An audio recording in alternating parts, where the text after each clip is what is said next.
Pernah nggak kamu ngerasa hidupmu seperti jalan tapi nggak tahu kemana? Bangun pagi hanya karena harus, bukan karena ingin. Semua terasa datar, hambar. Bahkan kamu mulai bertanya, aku sebenarnya lagi ngapain sih di dunia ini? Tenang, kamu nggak sendiri. Menurut penelitian dari American Psychological Association, 6 dari 10 orang dewasa pernah mengalami existential crisis. Kondisi ketika kita kehilangan makna dan tujuan hidup.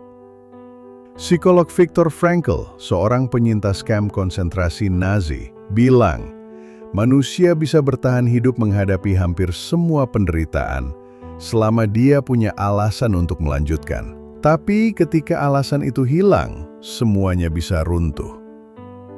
Bayu 27 tahun, kerja kantoran, gaji cukup, tapi setiap pulang, dia merasa kosong. Orang tuanya bangga, teman-temannya iri, tapi dia sendiri ngerasa seperti robot. Dia bilang, aku nggak tahu lagi ini hidupku atau hidup yang orang lain inginkan buatku. Suatu malam dia nangis sendirian, bukan karena sedih, tapi karena nggak ngerasa apa-apa.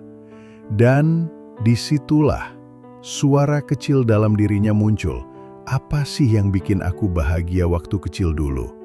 Kenapa aku berhenti mengejarnya? Para psikolog menyebut proses ini dengan meaning reconstruction. Kita semua bisa kehilangan arah, tapi arah bisa ditemukan kembali lewat 3 langkah sederhana. 1. Refleksi masa lalu. Apa hal kecil yang dulu bikin kamu merasa hidup? Menulis, bernyanyi, membantu orang. 2. Tanya ke dalam, bukan keluar. Apa nilai hidup yang paling kamu hargai? Kebebasan, kedamaian, cinta. 3. Mulai kecil, bukan besar. Jangan pikirin 5 tahun ke depan. Pikirin, besok aku mau jadi manusia yang sedikit lebih baik dari hari ini. Kehilangan arah bukan akhir, justru itu bisa jadi awal. Karena saat kamu tersesat, kamu mulai benar-benar melihat jalan. Dan saat kamu nggak tahu jawabannya, kamu mulai benar-benar bertanya.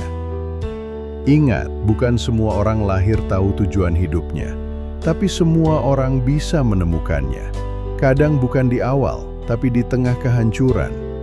Kalau kamu lagi kehilangan arah hari ini, tenang.